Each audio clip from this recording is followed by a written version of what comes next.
Welcome to Food and Loathing, a weekly conversation about dining in Las Vegas, brought to you by the people who dine in Las Vegas. And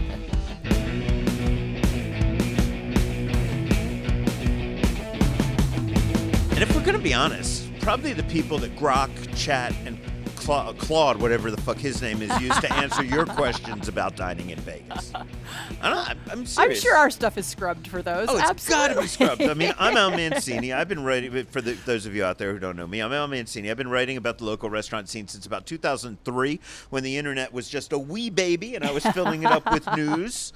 My co-host Gemini Stevens has been writing about food for about a decade herself. She's the editor-in-chief of Food and Loathing news site, where she publishes everything you need to know about dining in this town with no paywall, no clickbait headlines, just feeding great content out there into the web for any intelligence to use, artificial or not.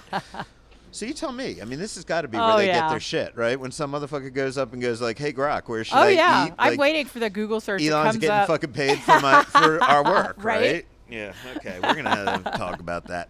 Anyway, we get together every week. We share our dining experiences as well as our conversations about the people, but also with the people who operate Las Vegas's best bars and restaurants. Then our man Rich Johnson, a lifelong network newsman with a resume too long to recite, figures out a way to cobble it all together and make us sound good, or as close to good as I can sound. We love you, Rich. We are coming to you this week from the brand new Diamond Spur Provisions and Meats, where we will be joined shortly by one of the owners, Marc Marrone. But for now, it's me and Gemini this segment. Gemini, how the fuck you doing today? I'm amazing. You are amazing. I am. Happy birthday to you. Thank you. Yeah, that was fun. I got to blow out the candles twice. I got to do a redo for last year, and then I got to do this year. It was fantastic. Awesome. Yeah, man. This is like the first time I've seen you happy and healthy at a birthday God, party right? in a while. So that's great. We just need to send you to Europe for a couple weeks before your birthday. Exactly. 6.5 weeks a year. See ya. So we've got a great show coming up. Gemini and I are both going to tell you about a few meals we've had recently. Mark's going to join us. We have a happy hour report from our friend Andrew Morgan. I have an extended interview with Mimmo Ferraro talking about a fantastic deal called Summer in Italy that's returning to his family restaurant, the local landmark Ferraro's Ristorante. And I just learned about an hour ago about the next pop-up at Durango Social Club. So we're going to tell you that in the news.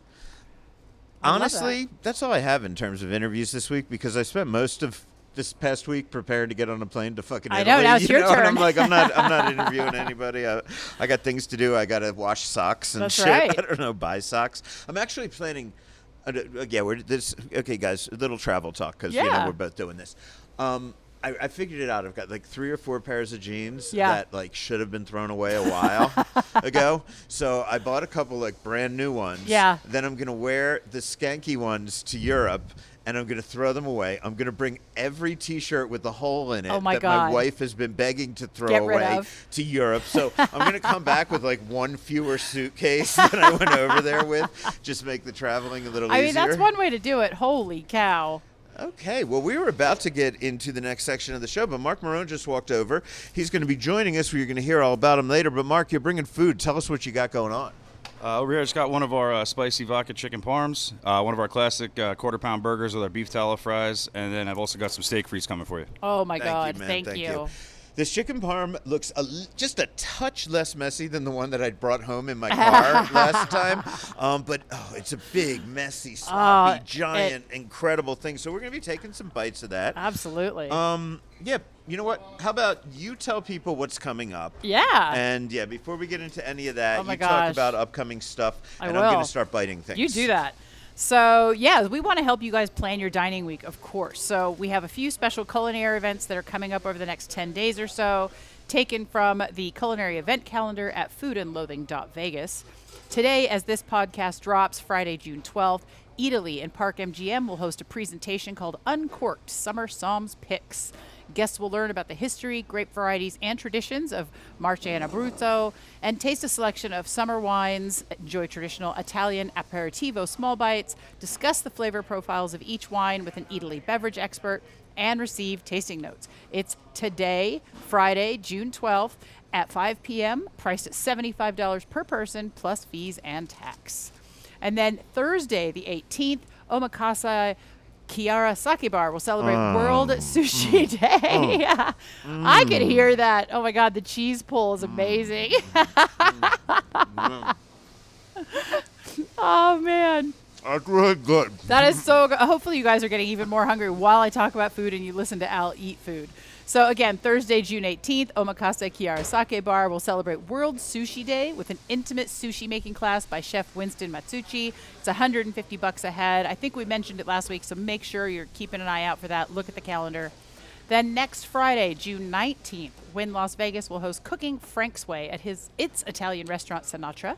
Executive Chef Theo Scheniger will provide a cooking demonstration on how to prepare the old Blue Eyes' favorite dishes the way Frank liked them. It's been a long time since I've had Chef Theo's food, man. Yeah? He's a great chef. I might have to get my ass over there. I'll I be don't home. know if saying the preparing things the way Frank liked them. I don't know how great a chef Frank was, but it's still cool. It's still a really cool idea. Right. If you do that, a casual lunch will follow. And again, Friday, June 19th at noon as part of Wynn's Connoisseur Series. That's $195 plus tax and gratuity. And for those looking for a Father's Day event, we've got a couple things for you. You're going to want to start thinking now. So how about cigars and spirits at Fontainebleau's Solo Lounge? Learn tips and techniques to wrap your own premium cigars and pair them perfectly with a selection of whiskeys from Beam Suntory. Again, Saturday, June 21 from 1 p.m. to 3 p.m. and just $150 per person plus tax and gratuity. And we're going to make sure that we have more information on this over the next couple of days. But more Father's Day from High Stakes and Ausalito Posto. Those are from James Trees.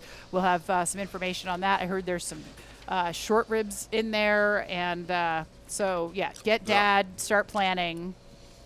I'm eating with chopsticks. I Here know, in I Italian see that. Deli. It's called fusion. Yeah. I don't know what this dish is because I didn't ask Mark. Is that the steak frites? Looks Yeah, I like guess steak it's the steak frites. frites, All yeah. right. Okay, well, I didn't know what they'd be calling it with the chopsticks and, you know. Well, I know you're eating now, but do you want to start us off and tell us where you've been eating this past week? Yeah, where the hell? I haven't done a lot. Short week because of our recording schedule last week and this week also. Yeah. I had a fantastic time watching Game 2 of the Stanley Cup Finals at Big B's Barbecue. Big B's Texas Barbecue, the one on Sahara. I love the bar at that location. Great bartender, great whiskey selection. Had a nice trio of barbecue sliders while I was watching the first period. Turkey, pulled pork, and brisket. I love them with all the barbecue sauces over there, but I add them very sparingly because, you know, I'd like the flavor to come from the meat. But I love their Carolina mustard sauce. It's so good, right? It's really good. Oh, my gosh. And it goes great on the little turkey, smoked turkey slider. So fucking good. Yeah, and then I snacked on some excellent fried okra during the disappointing third period before leaving to watch overtime at home so I could cry myself to sleep. Anyway, Big B's is great. They do it up for all the games. It's not hard to get a seat in there during the games right now. So I would consider going there if you're going to go check out a game. And then, okay, here's a weird one.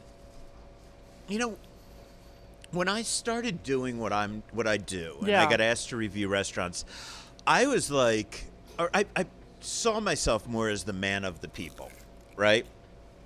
There was Max Jacobson, who was this brilliant, knew everything about ethnic cuisines, right? And there's John Curtis, who knew anything about things you can't afford, right? He was great at that. And I was like the punk rock dude. Oh, and there was Heidi, of course, over at the RJ, and she was just doing, you know, the corporate RJ thing, which we all know I've Somebody done has it, to, so, you know.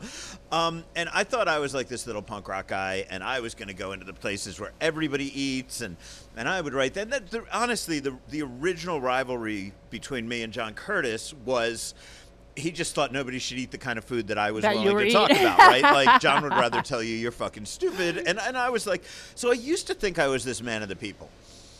I don't know if I could say that anymore, man. My tastes have gotten a little obnoxiously refined over the years. So here's what happened. Occupational hazard, I think. Yeah. So we sent out the surveys, you know, and we go back. I don't always update every category all the time, but I surveyed, you know, them all the time. Yeah. So I decided I want to update my sushi category. You know, we wanted to add donbori, which was recommended by a lot of people, to the Neon Feast app. And I said, okay, let me go back to the last survey, see what else people were recommending for the Neon Feast app for sushi. And a chain, Top Sushi and Oyster, came up. A bunch of people recommended it. A bunch of people I really respect recommended it. Yeah, and it's a chain from where, do you know? I do not know. Okay. But Chef Ellie Parker recommended Yeah. it. I mean, she knows food. She's like the Hell's Kitchen top chef. Yeah. And some other people we know recommended it. So I said, okay. So I was getting my hair colored the other day because, I that's know, the I'm kind loving of it. story I tell.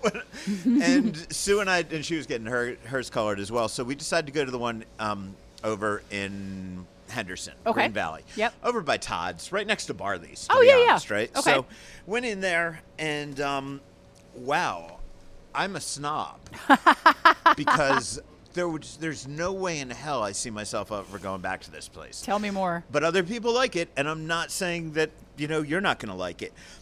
At the end of the day, first of all, it's all you can eat. And They Okay. do a couple different levels of all you can eat, and I am not too big of a snob for all you can eat sushi. No. I learned to eat that way. New York City, I was young and broke, and we get $19.99 all you can eat sushi was a Absolutely. big fucking deal. Avenue A sushi, I still remember that joint. So I'm not a snob. You take me to Sushi Man, I love all you can eat sushi Sure. there. I even used to go to Hikari for their all you can eat sashimi. Okay. This place is kind of cool. You tell them what range you're in, and then you just touch the screen, and the sushi comes. I like all that. The overwhelming majority are the bullshit Americanized rolls. Right. Right? And as a general rule, I just fucking don't know why people do that. Everything tastes like a mishmash of 3 fucking Japanese sauces on a mishmash of 3 fucking fish that don't even go together Right. well. But a lot of people love that shit. So Sure. I'm not putting that down. You love an American That's your roll. thing. Do it. Yes. But this place was over the fucking top. So if you do like those, you're gonna like this place. I mean, Okay. there's a bunch of shit you can order, and I'm not gonna judge them badly based on that. Okay. But I will tell you that they tried to do something that I think was nice. They thought was nice, and that I hate. The nigiri has like no fucking rice on it. Now, I know when most people go to an all-you-can-eat sushi restaurant, they don't like a lot of rice because Right. the places that tried to fuck you over, they Yeah, try they to just give wanna you so fill you much up with the and rice. fill you up with the rice. These are like pieces of sashimi wrapped over a tiny, like pea-sized ball of rice, maybe a little bigger than a pea, but Okay. I don't know what's that. That's like my, Grape, maybe? my pupil, maybe. I don't know. Maybe my iris, not my pupil. Unless I'm on ecstasy, then my pupil There you gets go. that big. Wow, I digressed there. So, and they also slather them with sauces. Even on the nigiri, Really? some of it was way too fucking slathered with Okay. sauce. So there's like no rice, and I don't like that, right? Like, why would you have? And it's like you're folding it when you grab it with your chopsticks. It's like you're folding. Like, okay, I'm gonna show you on this piece of steak frite, right? Like, so here's the steak frite. Yeah. And now imagine if there's this little bit of rice down here, and you got to pick it up. Oh my right? God. So you got to kind of use your chopsticks and wrap it around the rice and eat this shit. Oh, now I got to eat this. Now Hold you on. have to eat that. Here, say something clever. Well, now I just have to. I can just imagine you trying to do all that with your fingers and not even chopsticks. So. Right. So I am not loving the nigiri. Yeah. The yellowtail collar, way overcooked. Oh no. Super nice people. The quality of the fish is solid. Okay. They do not try to rip you off by just putting too much rice on there. Yeah. But it So there still are changes. It still hampers the way you're eating it. Yeah. And if it has a lot of sauce on it, I mean, that's one of the reasons I go for nigiri and not rolls and stuff, because I want it to be super simple. And I eat sashimi most of the time, Yeah, me so too. I am a fucking purist. I'm gonna, I just like the way fish tastes, right? So this is not a restaurant for me.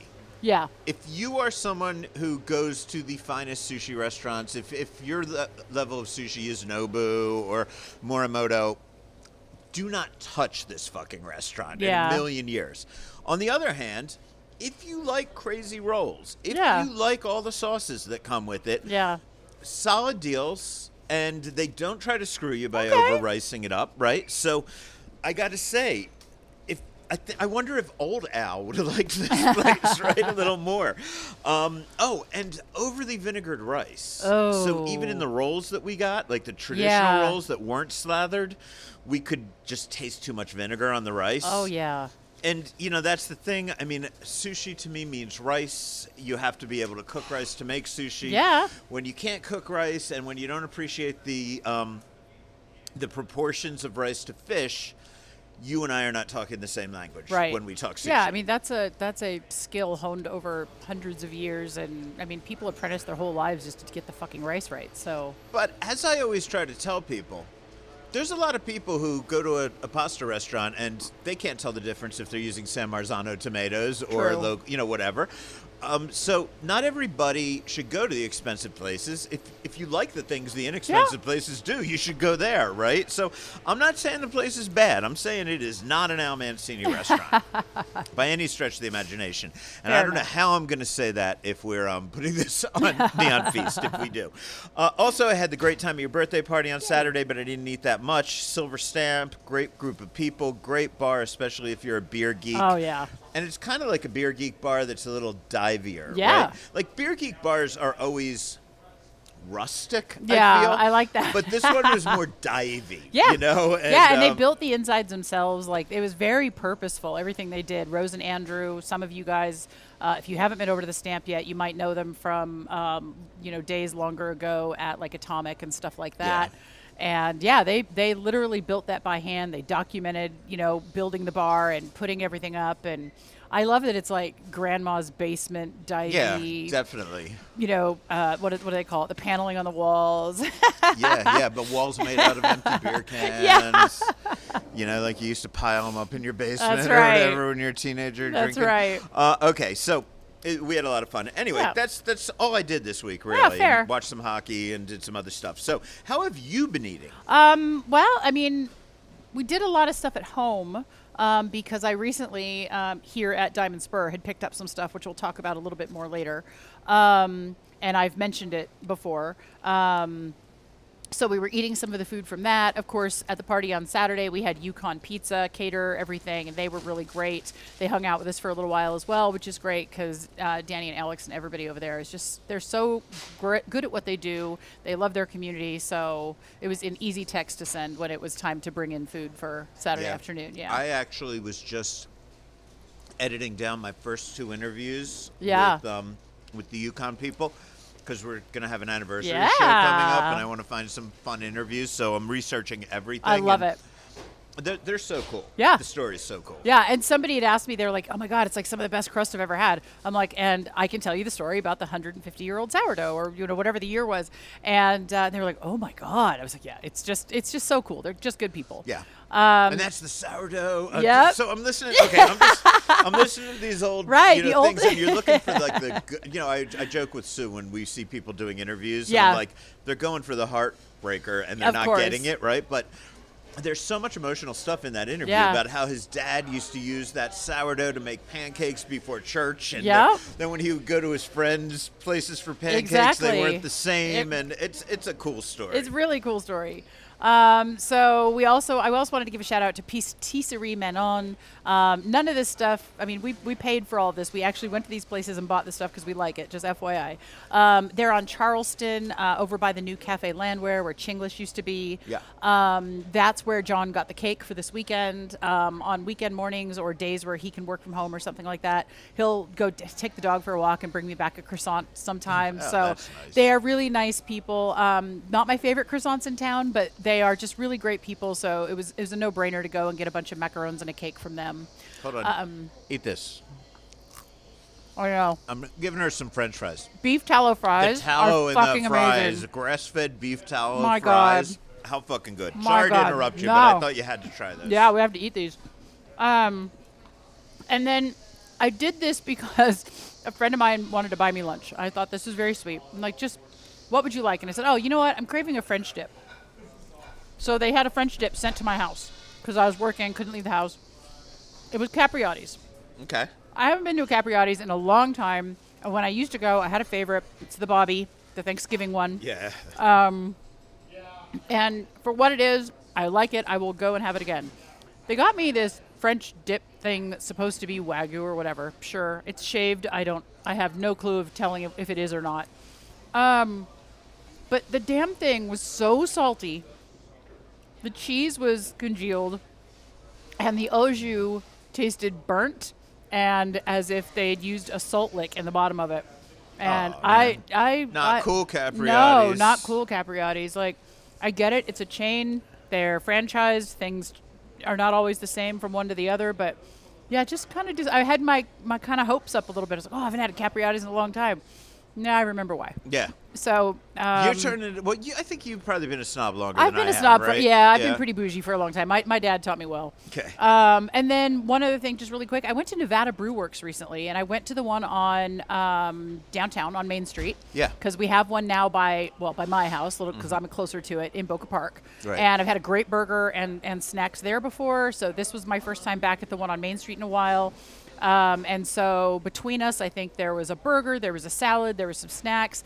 Great cocktails right now because they do that. Their Ariana Rye charity beer is up. They rotate that sometimes, but that's the one named after the founder's daughters because they have a charity for kids with special needs. Right. So I just really wanted to make sure that people knew that was still out there. The food is good. Massive whiskey collection if you'd rather whiskey than beer or cocktails or something. Right. But yeah, the charity aspect always gets me. And it was hot as fuck that morning. I guess it was morning. It was like 11:30 or whatever outside. But they do have a patio. They do have misters. And yeah, just really great people, great service. So shout out to Nevada Brew Works because yeah, Shout really out. liked it. So Anything else? I think I'm covered right now. Yeah. I mean, Okay. and now on these beef tallow fries that I will Yeah. forever be spoiled by. Okay, well, coming up then, we have a happy hour report. I have Mimmo Ferraro talking about the great summer promotion over at Ferraro's. We got news on a closing at Wynn, but first, Marc Marrone will be joining us. This is Food and Loathing.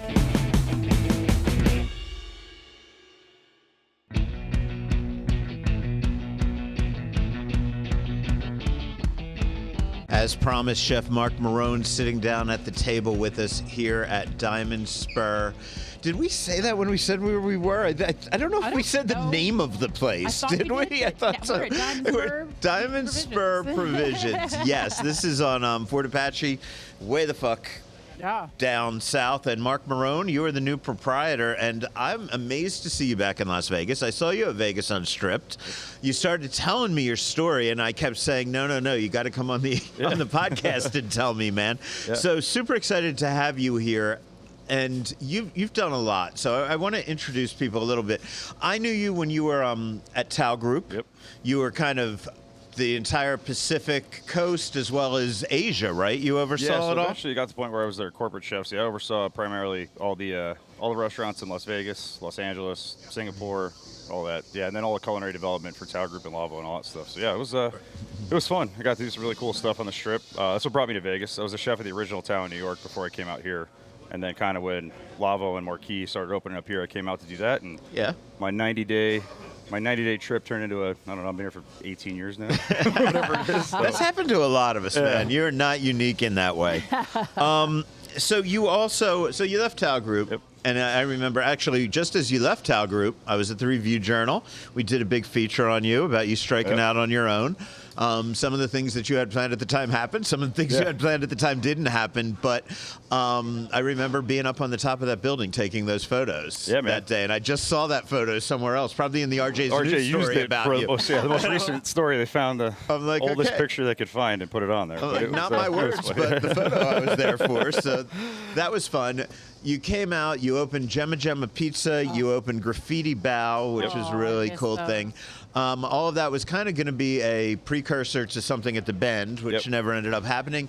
Then I know you went out to kind of Salt Lake City, you did some shit out there. The next thing I know, you're on Horse Farm, and so now you give me your version of everything I just said happened. Yeah, I mean, I think everyone else, COVID. Definitely any plans you had in 2019 shifted dramatically post that, right? Right.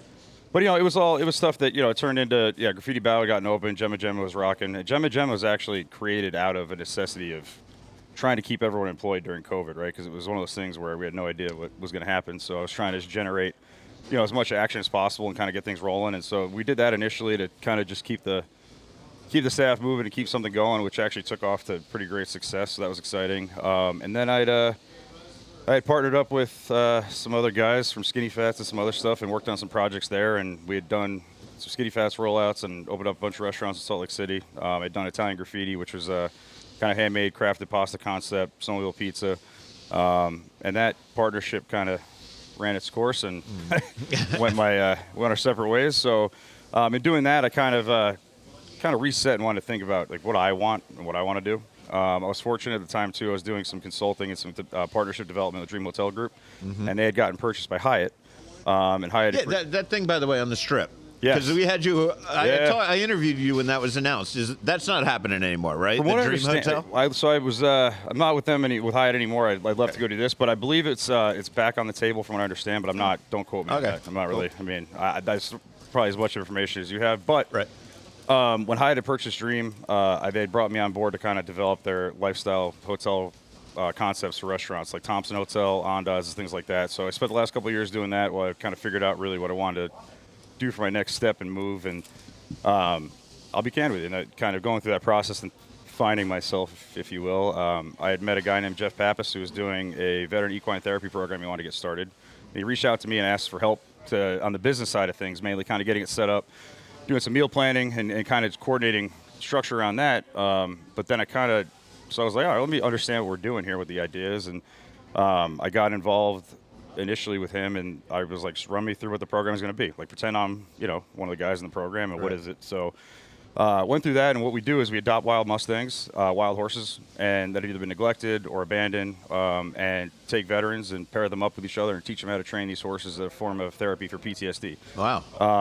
I think it's no mystery or no surprise to anybody now that, our industry, the culinary side of stuff specifically, is riddled with some mental health issues. Absolutely. And it's something we don't ever want to talk about, right? Like, it's like not okay to talk about it, or you don't, I'm fine. It's I'm been good. getting better. And during the time that you were gone, we've done a lot of things. I've had James Trees on the show to talk about that. I've had Mark Chinook on the show to talk about what he does for the entertainment and the culinary business on those lines. Yeah, and it was one of those things where, I think I've been really fortunate to be in a pretty strong leadership role in a lot of the last few jobs that I've had and last positions I've had, and I've kind of, just forced myself through stuff, right? Just kind of make it through. When I took time to actually do this program and go through this training, I kind of realized very quickly that a lot of my own stuff to work out, and realized there's a lot of stuff up there that, I was like, oh shit. Well, we're from that generation where we just bury it down. I was like, you don't feel good, just keep burying it down, right? And so mental health day. What? Oh yeah, mental health day. I was like,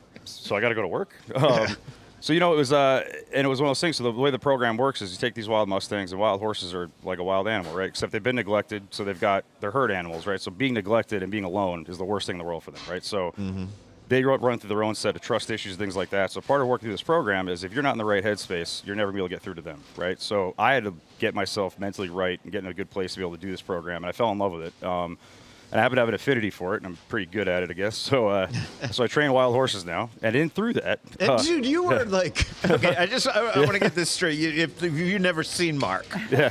Mark is about as East Coast Italian looking. I mean, right now, I'm looking at your gold chain. I'm looking at the little devil's horn on it, right? I mean, these are the people I grew up with. And my last name's Mancini, but I'm only like this much Italian. But you're a city boy, is what I'm saying. Yeah, man. And I realized that, something I wish I got into a lot longer ago. And I fell in love with it. I got into the whole world of training these horses and got into adopting more wild Mustangs and more wild horses, and kind of really took a priority in my life of creating a program we could rescue them, right? So where I'm getting with this is that's what I've been doing. And also through that, I met somebody that I was trying to secure land grants to be able to adopt more wild Mustangs. And I got introduced from a donor of ours to this lady named Cindy, who's a phenomenal rancher. She's a regenerative rancher, and her specialty and kind of what she's really good at is she secures these really great grants for land conservation, things like that, and works them into the ranch. Yeah. So I talked to her initially to kind of just really go that road. Like, how do I get grants? And then I realized, what she's doing is super special, and in the beef world as a whole, there's a huge disconnect between the ranching world and the end users world, right? Like they don't very often cross paths, and that's by design, right? The last thing that we'll get into, I'm sure, is these distributors want is the consumer and the producer in the same room together, right? Because you're going to realize that there's a lot of fluff in between that hits your pocket, hits the rancher's pocket, but sure as shit doesn't hurt their pocket, right? Yeah. So I was talking with her, and at the time, beef prices started to kind of creep up pretty heavily a few years ago, and I was like, what's going on? So I started to talk to her, and she's like, I don't have a problem with beef pricing. I was like, she goes, I just have a problem with, I want to work on this ranching conservation, and I would like to find a way to get the beef out there, get it to market, and also, what do I need to do to grow my herd and be able to conserve more land and grow this program, right? Yeah. So we started talking more and more, and fast forward, we're now, me and Todd, my partner from Graffiti Bow, the three of us are all partners on these ranches and production. And we have a processing facility up in South Dakota called Sturgis Meats. So we own Sturgis Meats in South Dakota and about a 6,000 acre ranch there. About 30,000 acres down in Arizona, where the most of our herd is, and a ranch in Missouri. And the whole purpose of what we do is raise these cattle. It's all regenerative ranching, so we're Audubon certified. So we work with the Audubon Society to actually restore the land and ensure that the ranch works with the wildlife around it, not the other way around, right? We don't Right. plow through wildlife. Yeah. So to the point where our ranch in Arizona was a pretty neglected, desolate part of desert, and this corridor that a lot of wildlife used to thrive in and turned into this kind of desert wasteland, right? So through this program and buying this ranch and doing this stuff with a conservation effort, the Audubon Society has helped support us in irrigating it, doing that stuff, as long as we run the ranch the right way and stick to all the rules and ensuring that wildlife comes back. And candidly, a bunch of endangered species have now come back to the ranch that weren't there before. Wow. Yeah. That's awesome, man. Well, and a big thing, the reason why I fell in love with it too, and why I kind of wanted to continue to tell our story is that, there's this big misconception going around that, ranching is bad for the environment, right? I'm sure Right. like Bill Gates likes to tote this methane gases and all the negative impact of, which is total, I'd say, You no can say pun whatever You can intended. you say like. bullshit. I was saying, but no pun intended. It's bullshit, Yeah, right? bullshit, right? If you put 100 people in a room and left them there for 90 days, it'd be a toxic wasteland just as bad as anything else, right? They're That's farting it out. not what you're supposed to do, right? So, and by design, cattle are grazing animals, right? So grazing animals are on this planet to eat, fertilize the ground, move around, and keep Right. doing that, right? So by taking that out of the equation, you have a slew of problems that come with it, and not only the disgusting part of what they do, but it's also these feedlots are pretty horrendous for the animals. See, So- I was about to say, right? I Yeah. may not agree that, we can't eat any cattle because it's Yep. going to destroy the ozone. Right. But I will agree that a lot of these commercial ranches are Horrendous. doing some fucked up shit. Horrendous. know? Horrendous, and to the point where our processing facility we process our own cattle, but we'll also slaughter and process for other people. But we refuse to even bring animals in that are feedlotted because it's something that, again, it's horrendous conditions, right? It's horrible for the animal. Again, it's one thing that we're choosing to eat them, right? That's fine. Right. Again, if you don't agree with that, it's a whole separate conversation. Right. But Right. if you're going to do it, the animals in existence for that, there's no reason why the 2.5 years they're here that they don't have the best life possible, right? Exactly. And this is what I say, man. Like, if anybody gives a fuck Yeah. what I say, but no, look, everything dies, Yeah. and most things don't die in a pleasant way that they're all happy to be Yep. dying, right? And so, I'm not worried that a cow has to die. Sure. I'm not worried that a chicken has to die. I do worry about how they live. 100%, Like man. that's where my empathy comes from, Yeah. And as long as they're treated well, right up to the day, and hopefully right up to the moment of slaughter, And I don't know if you work with people like Temple Grandin and all that Right. kind of stuff, but if as long as they're treated well, man, kill the motherfuckers. I'll eat them. Yeah, well, that's the And to thing. be honest, you can eat me after I'm dead. I'm fine with that shit too. Well, again, right to your point of like it's one of those things where respecting what it is, like give them the best life while they're alive, and then not wasting it, right? Exactly. So we take a lot of pride in how we raise them, taking care of them. We kind of always say that it's our job when they're here, right, as ranchers, is to give them the best life possible and take care of them. Our job is not to kill them. Our job is to take care of them. Now, Right. we happen to own the processing facility, so I change my hat, and then we go into the processing part of Yes. it. But on the ranching side, our job is to give them the best life possible. So down in Arizona, they're out on pasture 100% of the time. The only Wow. time they're remotely confined is when they go on the truck to the processing facility. But even then, we have a barn there where they... And commercially speaking, I have not visited commercial feedlots, right? But it's my understanding, like, they barely have room to move They don't when move at they're all. in that Yeah. situation, right? I mean, it's not just like they're imprisoned in a Nope. cramped spot. It's like they're fucking Yeah. tied down. Yeah, because for almost. them it's they make it's they want the lower cost per animal That's it.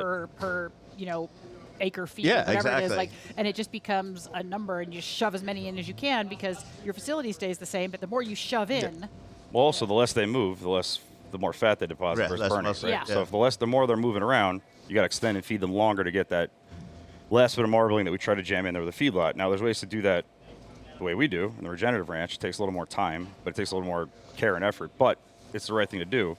But yeah, these feedlots. The other issue too we run into is obviously our ranch we're all fully regenerative ranching, but there's no antibiotics, no hormones, no vaccines, none of that, right? And the reason that even exists is because of the Feedlots. feedlot conditions. They're so close together and that if inbred. somebody gets a cold, the whole herd Yeah, dies, and also you know? they're standing in wet, disgusting mud all the time. Their feet get abscessed. You'll probably see. I mean, people that are into this ranching stuff. You'll see these videos of like, guys like, there's one famous account where you guy like literally fixes cattle's feet, right? Yeah. It's on video. Wow. That only happens because of the conditions they're in. Yeah. We don't even have a vet on our ranch. We don't need one. Our cowboys are trained to take care of stuff, but they don't naturally have that problem. I don't think you have I was cowboys. just going to say the same thing. Oh yeah, we do. We have a whole crew, and that's who takes care of them. You all. go out Yeah. and hire cowboys, man. That's going to be so cool. I love Yeah, it. they're a whole bunch of them. That's how we wrangle them up and take care of them. Their job is to move them around pasture, ensure they're okay. And right now they're just at calving season, so we're just down there checking on them. But yeah, They actually graze. I've always been curious. Do they actually graze like grass that's yeah. on the lot? They're not. So I've always felt that an animal that can actually kind of walk around and choose what it eats is eating better than an animal that gets the same exact pellet put it in front of it at every meal. Well, that's funny. So that's how they do it exactly right. So they wander the ranch, they eat what they want. You can definitely tell what they don't feel like eating. So it's one of those things where it also helps us ensure that what cover crops we want to keep, which ones we don't. And like I said, and then the thing too is a lot of people then say, oh, I only like corn finished beef. I know you get into that part of it, but if you ever see the corn that they finish a cow on isn't edible, it's not digestible. Like you couldn't pick that corn and eat it. No. And we wouldn't be growing it if it wasn't for corn subsidies, and Exactly. cows wouldn't be That's eating it, it if right? it wasn't for fucking corn subsidies. So. Yeah, so and I get it's a fast track way to get intermuscular fat, the marbling that everyone celebrates in steakhouses, which I get. And honestly, been a chef for a long time. I've obviously in the same boat. I'm like, I originally was the guy that couldn't stand grass-fed meat, and I realized that it was just poorly done grass-fed meat. Yeah. So what we do here is also we have, to be able to get that marbling and that grain-finished appeal that people like, but still keeping the ethos and the integrity of what we do with these pasture-raised animals is we actually found this native old cover crop in Arizona that grows down there. It's a non-GMO'd, like really old-school desert oat. So we actually let that grow out on part of the pasture. So for the last 6 to 7 months, they graze out there too. So they eat grass, they eat that. But that desert oat, it's got the carbohydrates and the nutrients in it that give you that intermuscular fat. So again, they're naturally doing it, but instead of, I can't fatten them up in 30 days or 60 days like a feedlot can, but they'll do it on their own. They do their thing, and you'll notice that the fat. And it's fucking healthier. Yeah, it's way for better us. for you. Yeah. Like, not just for them. Well, I can it's tell you what's in healthier it. for us. Yeah, and that's the big thing we pride ourselves here on at the butcher shop. And one thing the community seems to be resonating with is the fact that, traceability is traceability, right? And everyone says, oh, I know where I get this, or I know where I get that. Until you're actually the one raising it and watching it the whole time, I'll be candid with you, there's so many loopholes in labeling now in the USDA that you have no idea what the hell you're getting. Yeah. And all my chef friends whom I really respect, at one point or another, I've given them a call and they've been like, I'm walking through a pig farm right now. I'm walking through, because they want to go see and how the shit's actually raised. Because most of you guys don't get to see that. No, and that's, and a big thing too is that, so we have that, and then, it goes to a processing plant typically, but the fact we're fortunate enough to control all of it, those animals, the only people that handle them are us from the start time they're born to the time they're even here. No one touches them in between, nobody, no distributor, no nothing. And that way we can truly tell you that, hey, I can tell you exactly what this animal ate, tell you exactly what's in it, exactly what we did to it. And that seems to be pretty important to people, especially in a time where it's hard to trust anything. Yeah. Okay, so now you're raising great, happy cows, and everything's groovy, and you're working with horses. Yeah. What made you decide you wanted to take it all the way down to this retail level, and what made you decide to return to Vegas to do that? Well, so then, the other thing I do is I coach my sons. I coach 2 baseball teams. I coach a Little League team during Little League season. I coach my son's travel ball baseball team. And, being around a lot of families with kids and doing all that stuff, and I seeing the beef pricing the way it's been, we started to do a lot of direct-to-consumer online sales. And then doing that, the value even there, we try to pass the value along to everybody, and it worked, and it's still... I ran into this thing where, it's hard to get traction online, right? It's like, hey, I'm just going to send some guy money because he says he's going to send me beef. Like, it's a weird scenario, right? Yeah. To actually really think about it. It's a good model, but it's funny if you don't have a tangible thing to show people. Yeah. And then while we were thinking through that, to see families really struggling now, and I'm not even talking about families that have a lower income. Even families that are quote unquote well off, nobody's going to the grocery store and not checking prices anymore. Right. It hurts every time you go. Yeah. And I'm fortunate. I have one kid. He's 9, right?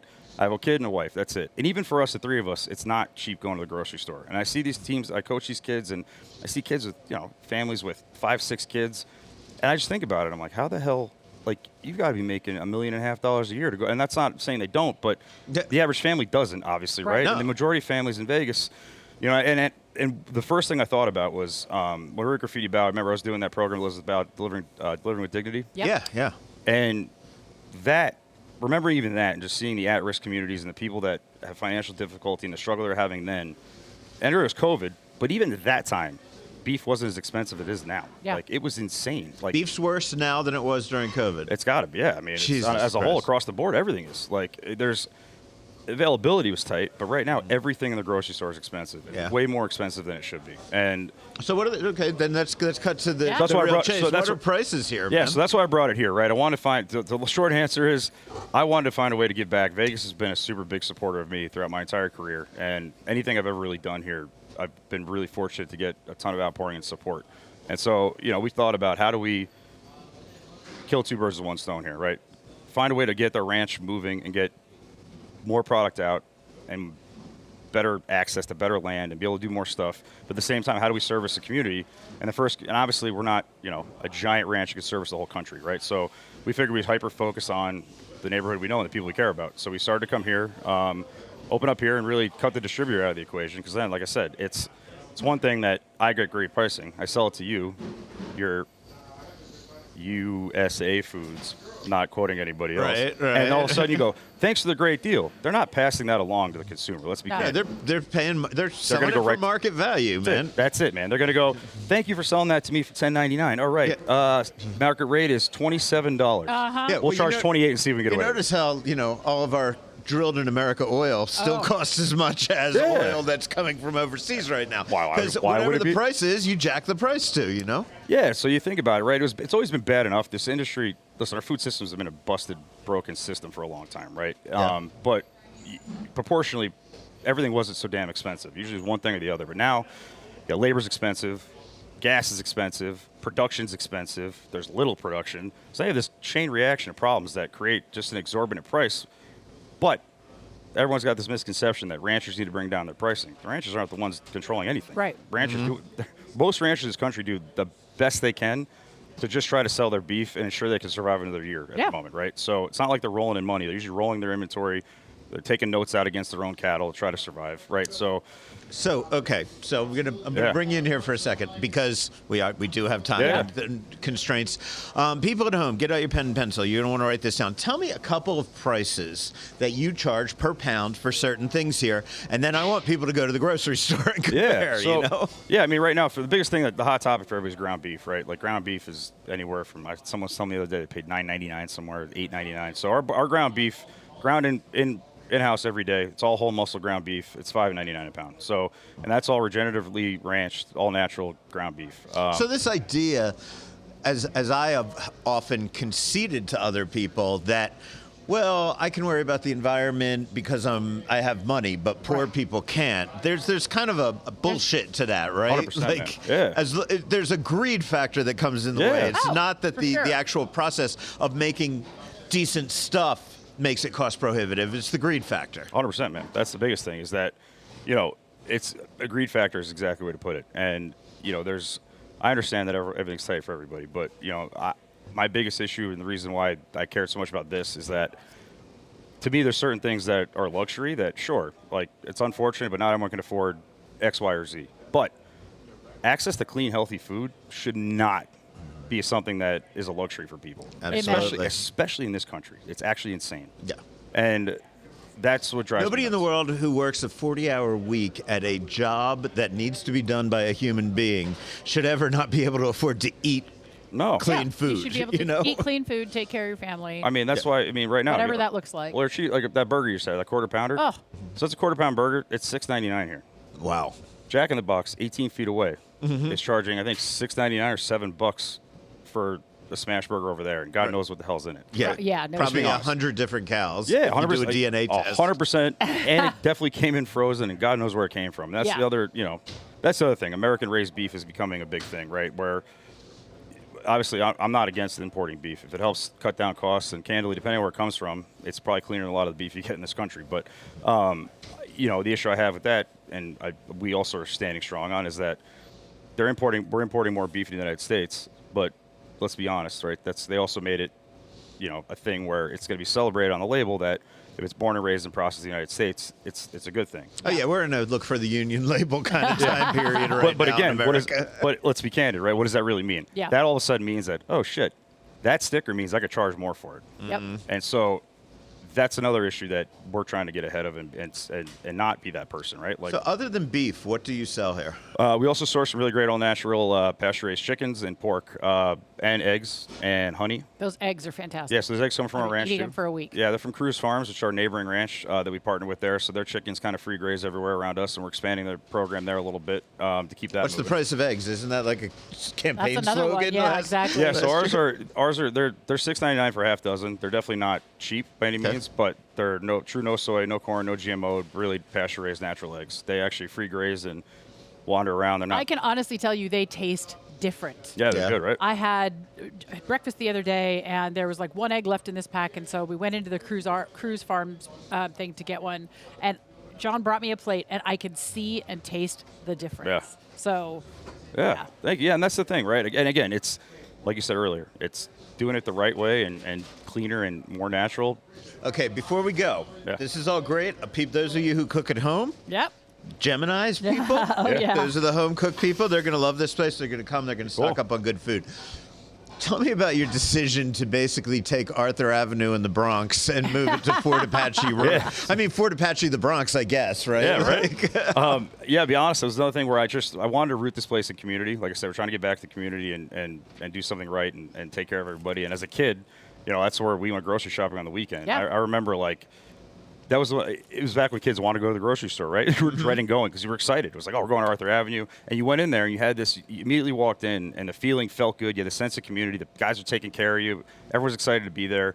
And, I just thought about what's the best way to get that feeling captured here. And I just want to recreate it. And I went full tilt with the wood paneling and everything and just even 70s newspapers and just went, that. Grandma's chairs over there had plastic on them. That's exactly it, man. And that was the thing, right? So.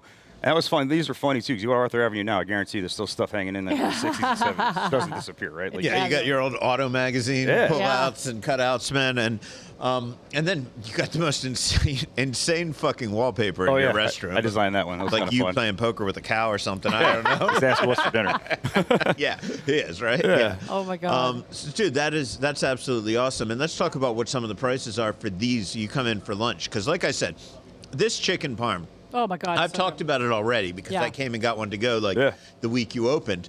That was 2 meals for me. Yeah. This is a 2-meal fucking chicken parm for me. What's that cost? $12.99. Jesus Christ. Yeah, so we've got, again, because we're getting this we're sourcing everything directly to us. So even our chicken and our pork's coming right through our processing facility. We're taking care of all of it. We're able to, again, get a really great value and be able to pass that along. So, yeah, and John Arena's making the bread for me. So I got this really great sesame semolina bread that's so good. the closest thing That's right. I forgot about John making the bread. So that was a close. I talked to John, and I was like, man. This is John of Metro Pizza, by the way. Oh, yeah. It's genius. Who's the only guy that I would go to about, if I wanted to figure out something in baking, and really, he still to this day, I learn something every time I talk to that guy. But I was like, I told him I wanted to recreate the Arthur Avenue style sesame semolina bread, and he's like, got it, done, already knew what to do, and here we are. It was just, and it's a huge hit. We're going through an obscene amount of it every day. Yeah. Cool, brother. Well, man, thank you so much. First, thanks for feeding us. Yeah, oh my God. Food's fucking amazing. Thank Thanks you. for chatting with us. Congratulations. Welcome back to Vegas. Thanks, man. I mean, I'm really happy to see you. We got to maybe start hanging out again. Yeah, let's we do used it, to man. hang out once in a Yeah, while. bro, Back let's in go. the I'm day, back you now, know? man. Now you know where to find me. Cool. Well, thanks, brother. Congratulations. We're talking Diamond Spur Provisions. Give me the whole name of it. Diamond Spur Provisions and Meats. Got to have the meats. And it is located on Fort Apache Road and... It's like right behind Rhodes Ranch. So it's 8241 South Fort Apache between, Warm Springs and Blue Diamond, basically. Yeah. Okay, great. Yeah. Thanks a lot, Thanks, Mark. man. Coming up, we have a happy hour report and the news. This is Food and Loathing.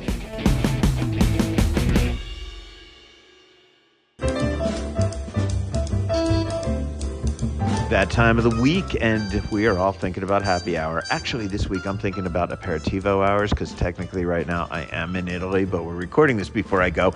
We are still in America. I'm with Andrew Morgan, happyhourvegas.com. So we're going to focus only on Vegas happy hours today, as we do every week here on the Food and Loathing podcast. Andrew, how are you, man? Yeah, well, I'm staying here through the summer. So, So you've been doing the research on where the deals are here in town. Yeah, we've got a bunch of them coming up, actually. Not just, the regular promotions they have there, Golden Nights and whatever it is, but a few new happy hours and updated happy hours, too. So, Okay, what are you going to tell me about today, man? hey, you know what? Area 15. I am a fan of Area 15, man. I'm not.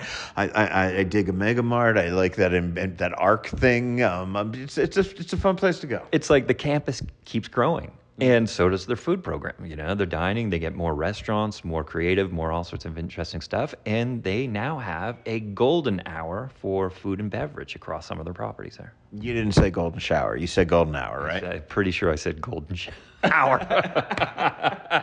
Okay, well, what's going on in there? Good. That's good, because we don't want to get people to the other one. Nothing at Green Door. Okay, so Area 15. We love the place. It's super cool. You could take all your visiting relatives there, but it is also a really cool place to hang out. It is, you know, and it's kid-friendly. You don't really necessarily think about a happy hour, kid-friendly, whatever it is, but you can. You can go there for a couple hours with the kids, with the family, or not, and enjoy yourself. There's bars, there's arcades, there's zip lines, all sorts of good stuff there.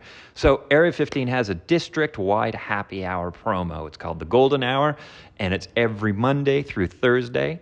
And it's just for the summer so far that I know. They're probably going to extend it, but from June 1st to August 31st, Monday through Thursday, 4 to 7 p.m. So would you say Area 15 is having this? Does that mean individual, only a few of the places inside Area 15? Just the restaurants, just the stands? What? Who's doing it? So I haven't been to all of them, and I started having the conversation with Kaya. But apparently I got a little list here. You got Asylum Bar and Arcade. You got The Beast. You got Looper. You got Oddwood. Kaya, I mentioned. Oddwood's the one that's inside of Mega Mart, right? Yeah, or is it inside, or is it just adjacent to it? I think when they opened, I think it was straight inside there, yeah. All right, well, it'll explain it. Oddwood. Game Depot, Liftoff, and Asylum. So, like I said, Monday to Thursday, 4 to 7 p.m., 20% off wine, beer, and specialty cocktails all summer long. Anything on the food front on that one, or you're on your own for food? On your own for food, but they all have food. Most of them serve food as well, like Kaya, for example, with the sushi rolls and what have you. So, okay, there you go, my friends. It's Area 15. It's summertime. Take the kids somewhere. They don't have school. You send them in. They go in. They run around the back of fucking Omega Mart. They're trying to solve a mystery, and you are just drinking. Exactly. Throw an axe, scare the shit out of them at the horror thing. You know, it's great for kids. Nothing at the Barbie Cafe there? Barbie Cafe, I think, was a pop-up, wasn't it? So, was it? Yeah. Okay. But look, I'm actually going to be there next week, and you'll be able to see all the updates on happyhourvegas.com. Okay, there you go. If you need a spot to go get a drink at a discount during the special hours that they do that, Andrew Morgan is your man. He's assembled, what do you got, 500 of them? Yeah, it rotates. Right now, we're at about 478, and I say about. We are exactly at 478 happy hours. So. Okay, so go to happyhourvegas.com. Andrew, thank you for your time. All right, we'll see you next week, man. Thank you again, Andrew, for that report. And now it is time for the news. Rich got all those clicky things happening behind me, hopefully, right now. Raj Dixit is the new executive chef at Bourbon Steak in the Four Seasons. We've known for a little while that Chef Josh Smith has moved on from that restaurant. If you follow him on social media, he seems to be working at RPM Steak in Chicago. So, by the way, congrats to him on that. I know, we love Josh. But Dixit is an amazing chef. We've spoken to him a few times on this show during his tenure as executive chef at Michael Mina Bellagio. And I hope to have him back on the show again to talk about moving into Bourbon Steak. You know, I'm trying to figure out who's currently running the kitchen at Michael Mina Bellagio. I don't think I just found out they haven't announced a new executive chef there.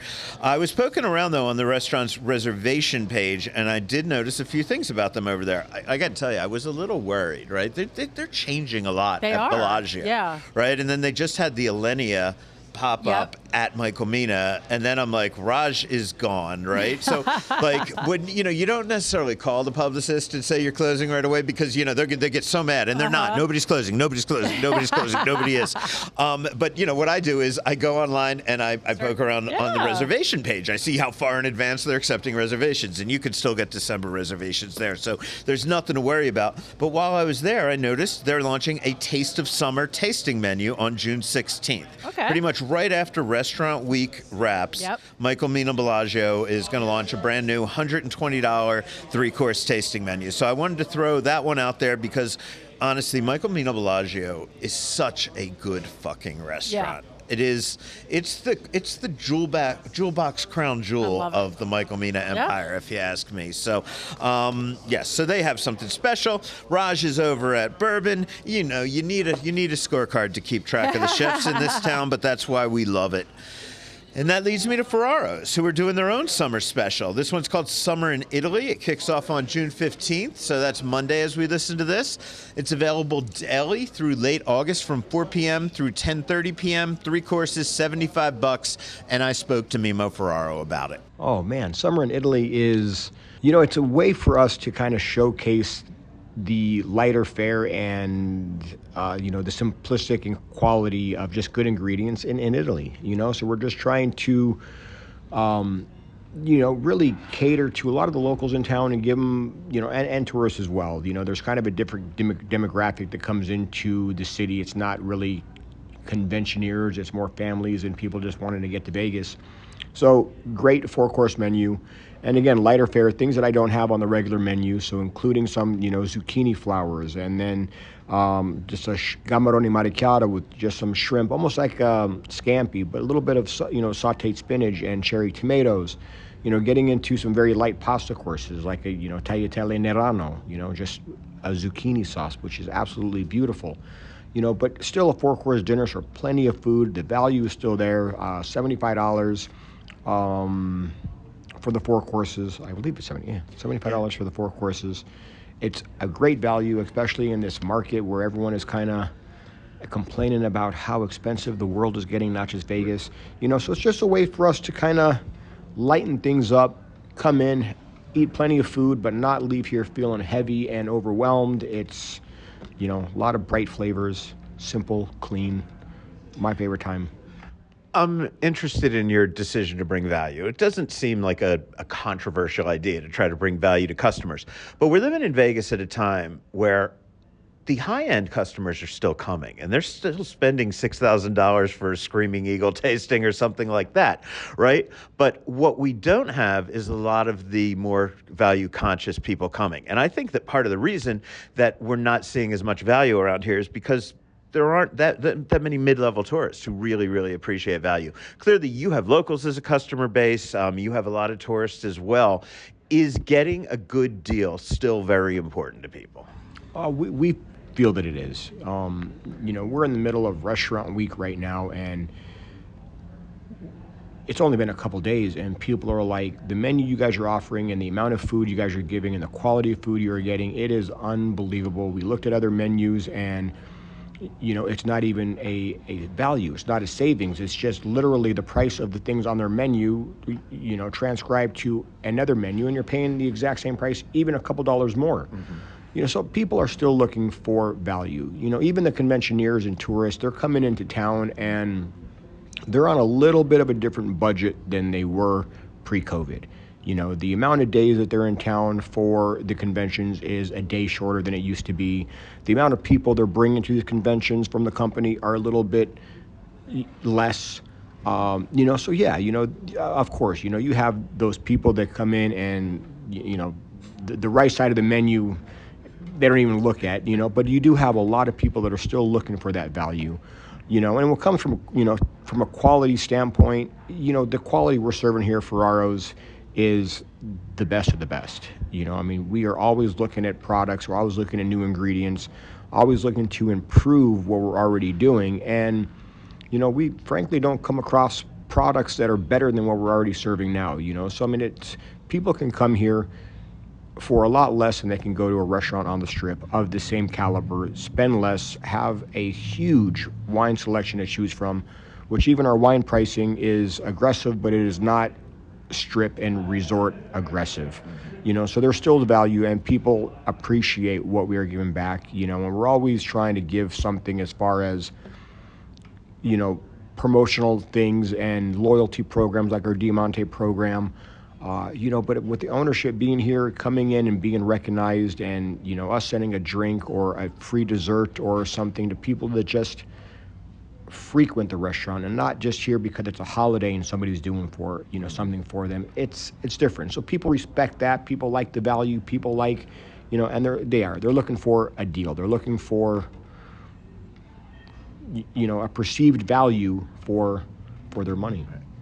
So a lot of restaurants would probably be fine throwing the word summer in Italy on a promotion that happened in summertime if they had Italian food. To me, it means a whole lot more coming from this restaurant because I know, number one, you and your family travel to Italy quite a bit to do research on what is actually being eaten in Italy today.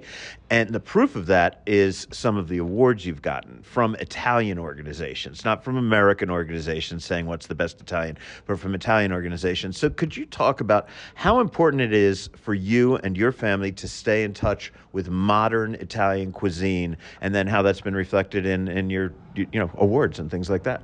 Sure. It's very humbling to be a part of the Gambero Rosso, and being recognized by them, which is the authority of Italian food and wine in Italy, to just be on their radar for our wine selection, and being named one of the top 20 Italian wine selections in the world in 24, and then being named and listed as one of the top Italian restaurants in the world in 25, top 33. I mean, it's humbling. But again, it goes back to, living there and studying there and traveling there as often as we can, just as good as the food is, Italy always goes back to the quality and the simplicity of the ingredients. It's not overwhelming with all these different sauces and herbs and spices. It is simple, it is clean, and that's what we try to do here. We try to educate people on what true, authentic Italian food is. If there's 100 Italian restaurants in Vegas, 99 of them are somewhat Americanized, offering the chicken parms and the fettuccine alfredos and the pink sauce that, you're going to Italy. Those don't exist in Italy. Not that we're trying to be, we try to stay true and authentic to our roots, so, it's an honor to be a part of that, but it always goes back to just simple, clean, quality ingredients and letting those ingredients speak for themselves, and we will always do that and stand by that. And we are an authentic Italian restaurant, one of the very few that still exists in this town. So tell me about a few of the dishes that are on this summer, so a few of the choices that people have when they come in and do the prefix Summer in Italy menu. Yeah, so, June 15th, and we're actually, talking about Summer in Italy. We are simultaneously, maybe a couple days before, launching a spritz menu as well. So we'll do some, cocktails, some spritz cocktails from alcoholic to non-alcoholic that are just going to be, light and refreshing and just really make you feel like you're in a summer in Italy. So getting into like a stuffed zucchini flour with a little bit of ricotta and touch of nutmeg and mascarpone in the filling, just lightly battered and fried, keeping it very simple with a little white wine sauce. Fresh burrata that we import from Italy twice a week is absolutely spectacular. Again, getting into the tagliatelle Nerano, the zucchini pasta. So I got to give Stanley Tucci credit for the tagliatelle alla Nerano. So Nerano is a town in the Amalfi area, and it's just a simple zucchini pasta. Now I do my own twist on the classic, but it is absolutely delicious. Spaghetti alla vongole, just fresh and simple from the sea, fresh clams, manila clams.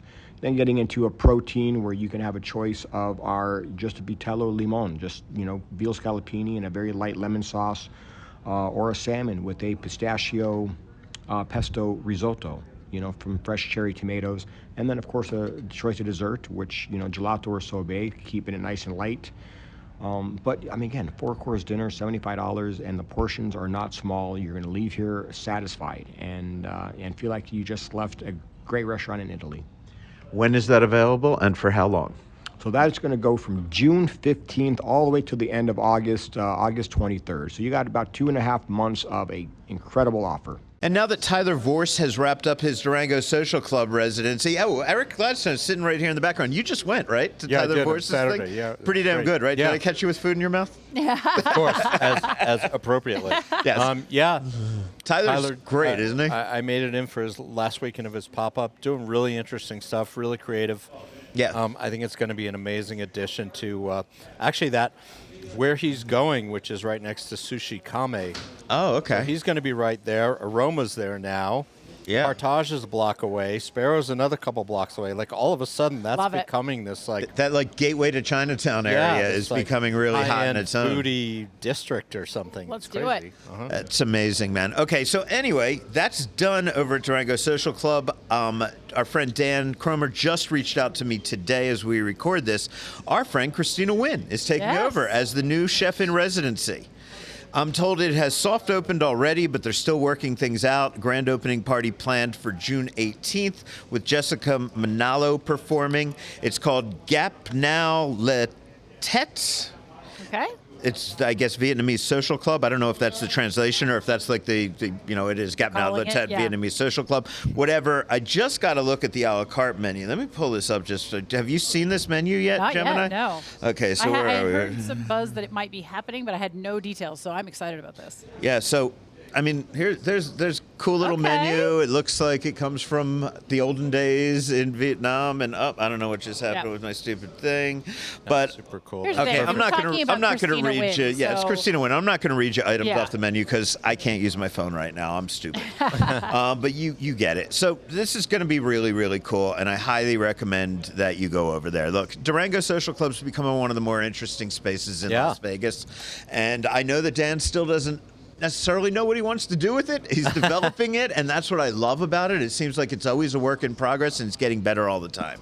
I mean, And I so- think just to jump in, sorry. Yeah, please. I think it's great as a venue for these things. Yeah.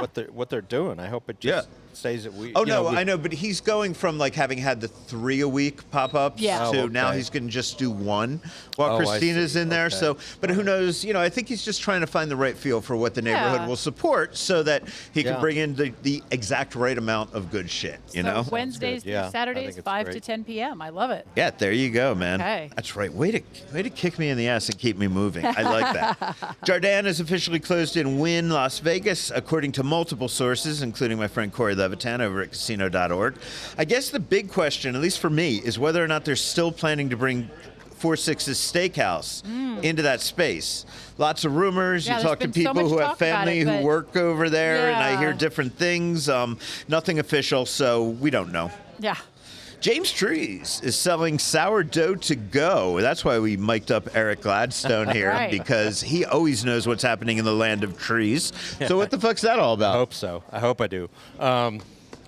What that is about is, as you guys probably know, literally since the first month of Esther's, people have been begging him to sell his sourdough Yeah. retail.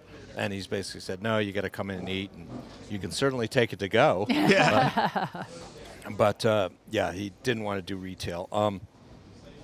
Then finally, he's had, Chef Jake Jurgensen's been took over the pastry program.